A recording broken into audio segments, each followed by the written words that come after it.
Foot.fr, fournisseur officiel de football.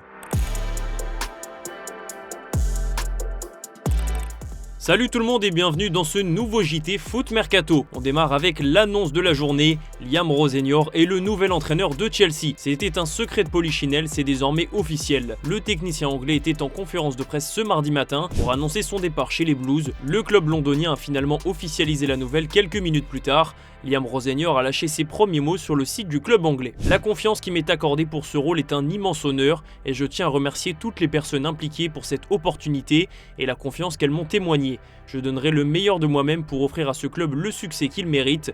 Je crois profondément au travail d'équipe, à l'unité, à la solidarité et à l'entraide et ces valeurs seront au cœur de tout ce que nous entreprendrons. Je veux que nos supporters soient fiers de qui nous sommes et de ce que nous représentons à chaque match. Ils sont l'âme de ce club immense, historique et prestigieux, a notamment déclaré Liam Rosenior.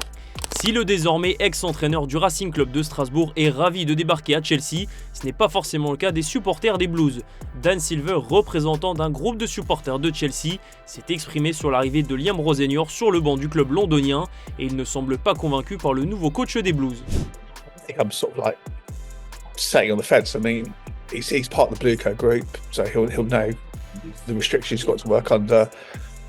I mean, he's a British coach, so whether that's going to make a difference, I don't know. We'll have to see this league. Ultimately, it's about Chelsea winning. If he comes in, he needs a good start. Although he's got a tough baptism of fire. Fulham, Arsenal twice. Paphos is quite an important month for us in terms of all the games. You know, I kind of get AVV vibes about him. He's probably a decent coach, but not. But then we had an elite coach with Tuchel, and he was, dismissed because he wouldn't work under the regime. We're not going to get an elite coach under this kind of structure because elite coach will just tell to, On file en Ligue 1 un championnat que Liam Rosenior a quitté et Georges Ilenikena pourrait bien l'imiter. Selon nos informations, Stuttgart est toujours intéressé, mais c'est aujourd'hui l'Eintracht Francfort qui le suivait déjà l'été dernier qui est le plus chaud sur le dossier. Les discussions portent actuellement sur un prêt assorti d'une option d'achat supérieure à 25 millions d'euros. Si le montant est jugé intéressant par l'ASM, l'état-major monégasque privilégie pour l'instant un transfert sec pour récupérer du cash immédiatement. Les négociations se poursuivent entre les deux clubs. Lui pourrait faire le chemin inverse de la Bundesliga à la Ligue 1. El Shaddai Bichabou manque de temps de jeu au RB Leipzig, club qu'il a rejoint en 2023, donc un retour en France est discuté. Selon les infos de l'équipe, l'AS Monaco et l'Olympique Lyonnais sont attentifs à sa situation. Les dirigeants monégasques envisageraient une offre de prêt sans option d'achat, alors que l'OL pourrait également faire une première offre. Mais Monaco et Lyon ne sont pas seuls sur le coup. Manchester United et le Bayer Leverkusen se sont aussi renseignés et réfléchiraient à un prêt assorti d'une option d'achat, ce qui pourrait compliquer la tâche des clubs français. Du côté de Strasbourg, justement, on s'active sur le dossier du coach. Sauf revirement de situation, le Racing tient le successeur de Liam Rosenior, fraîchement intronisé à la tête de Chelsea. Comme cela a été annoncé depuis plusieurs jours, l'heureux élu se nomme Gary O'Neill, libre de tout contrat après ses passages à Bournemouth et Wolverhampton. Le FC Nantes respire un peu depuis son très joli succès décroché au Vélodrome dimanche dernier. Il n'empêche que les Canaries ont besoin de se renforcer cet hiver, mais ça risque de bouger aussi dans le sens des départs. Selon Ouest France, plusieurs éléments ont été avertis qu'il leur serait préférable de plier bagages. 5 recrues estivales ont en effet été poussées vers la sortie. Il s'agit de Michael Lado, Amadi Camara, Yacine Benatab, Eyok Kyu Kwon et Dion Seok Hong. Tous ces joueurs n'étaient pas convoqués à Marseille et sont invités à quitter le club dès cet hiver afin de faire venir d'autres recrues. Reste maintenant à savoir si Mayence, l'AZ Alkmaar et Sturm Graz accepteront de casser les prêts respectifs de Hong, Mikel Lado et Amadi Camara. En revanche, selon nos informations, une solution pourrait être trouvée pour Yacine Benatab, puisque quasiment tous les clubs de Ligue 2 sont intéressés, de même que des clubs portugais, de Belgique et de Championship, tous séduits par un prêt du prometteur joueur élu meilleur joueur de National l'an passé. On file à l'étranger, direction l'Allemagne où Lennart Karl traverse quelques turbulences suite à une déclaration maladroite. Le Bayern est un très grand club, c'est un rêve d'y jouer, mais à un moment donné, je veux absolument aller au Real Madrid. Voilà ce qu'a déclaré le prodige du Bayern Munich.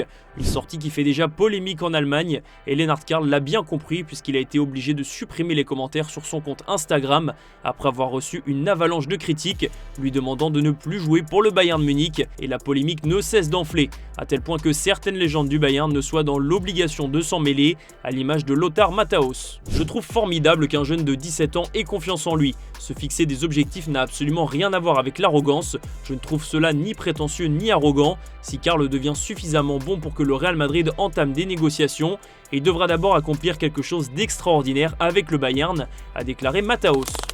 En parlant du Bayern Munich, il n'y a pas que le dossier Lennart Karl qui fait parler en ce moment. La direction bavaroise est surtout focalisée sur les prolongations de contrat, puisque plusieurs joueurs seront libres l'été prochain.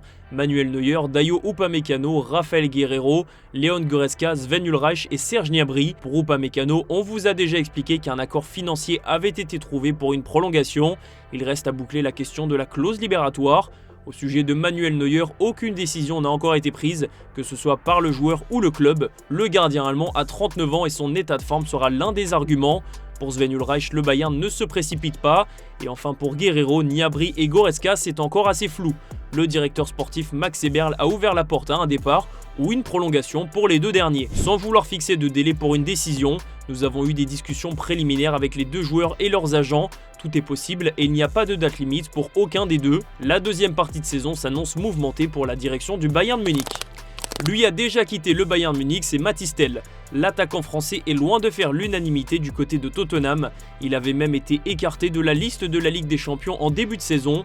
Avec 2 petits buts marqués en 17 matchs cette saison, l'ancien du Bayern vit une période délicate, mais Tottenham compte bel et bien sur lui comme l'a déclaré son entraîneur Thomas Frank. Mathys a réalisé une bonne performance, il a fait de belles actions et s'est bien placé. Voyons ce qui se passera contre Bournemouth, mais il s'agit aussi de trouver le juste équilibre en donnant confiance à certains joueurs pour une série de matchs, afin qu'ils puissent peut-être retrouver un peu de rythme et améliorer leur niveau de performance. Ensuite, il faut analyser l'approche tactique des adversaires, trouver les joueurs adaptés et obtenir le bon équilibre au sein de l'équipe, mais Mathys était globalement positif. Un mot sur Manchester United qui vit une fois de plus une période compliquée. Ruben Amorim a été licencié hier suite à sa déclaration polémique après le match nul à Leeds, ce qui ouvre la porte à la quête d'un nouveau coach. Encore une fois, les dirigeants des Red Devils vont chercher la perle rare pour relancer un club qui n'en finit plus de s'enfoncer, sauf que l'homme de la situation pourrait bien être un ancien de la maison. Plusieurs noms reviennent avec insistance pour prendre le poste d'entraîneur, et l'un d'entre eux est déjà connu des supporters mancuniens. Il s'agit d'Ole Gunnar Solskjaer. Sans club depuis la fin de son aventure à Beşiktaş en août dernier, le Norvégien de 52 ans est ouvert à un retour à Old Trafford selon Fabrizio Romano. Reste à savoir si Ineos sera partant pour lui donner une nouvelle opportunité. En tout cas, le départ de Ruben Amorim a fait des heureux à Manchester United. C'est le cas d'Alejandro Garnacho qui a liké une publication annonçant la nouvelle du limogeage du coach portugais. Amorim ne s'est pas fait que des amis dans l'effectif mancunien, loin de là. Et la presse anglaise répertorie ceux qui sont aujourd'hui heureux de le voir pousser vers la sortie. En premier lieu, on retrouve Marcus Rashford. Et justement, le départ de Ruben Amorim pourrait ainsi donner envie à ce dernier de rentrer à la maison, alors qu'il privilégiait jusque-là un transfert définitif du côté du Barça. Les ailiers Jadon Sancho et Anthony, deux grosses dépenses de Manchester ces dernières années, ont également eu maille à partir avec Amorim, qui n'a pas fait de sentiment. Rasmus Højlund revit quant à lui du côté de Naples où il a déjà gagné un trophée qu'il a célébré en postant sur les réseaux sociaux. Voilà à quoi ressemble une grande décision, en référence évidemment à son départ de Manchester United, et c'est aussi valable pour certains joueurs de l'effectif, dont Joshua Zirkzee, Manuel Ugarte et évidemment Kobbie Mainoo. On file dans la rubrique des officiels. L'AS Monaco empile les mauvaises nouvelles. Le club du Rocher a annoncé hier dans un communiqué que Mohamed Salisu avait été victime d'une grave blessure au genou contre l'OL. Salisu souffre d'une rupture du ligament croisé antérieur. Il manquera la fin de saison et sera absent de longs mois. Une tuile de plus pour Monaco qui n'en finit plus avec les pépins physiques. Un autre officiel, mais celui-ci était attendu. Le Real Madrid a communiqué aujourd'hui son groupe pour la Super Coupe d'Espagne qui a lieu en Arabie Saoudite et Kylian Mbappé est bel et bien absent. L'attaquant français n'est pas encore remis de sa blessure au genou. Le Real Madrid va donc voyager sans sa star. Un retour en Ligue 1, il s'agit de Timothée Pembele. Jamais utilisé cette saison à Sunderland, le joueur formé au PSG fait son retour au Havre dans le cadre d'un prêt comme la saison dernière. Le club normand a annoncé la nouvelle sur son compte X. On clôture ce JT avec l'image du jour. Si vous habitez en région parisienne, vous n'avez pas pu passer à côté de toute la neige qui est tombée hier. Les terrains de foot aussi sont envahis, et même au campus PSG. L'occasion pour les joueurs parisiens d'improviser une petite bataille de boules de neige avant de prendre la direction du Koweït pour y affronter l'OM lors du trophée des champions. Je vous laisse sur ces images les amis, c'est la fin de ce JT. Merci de l'avoir suivi, merci aussi de votre fidélité et on se retrouve comme d'habitude demain matin sur Foot Mercato.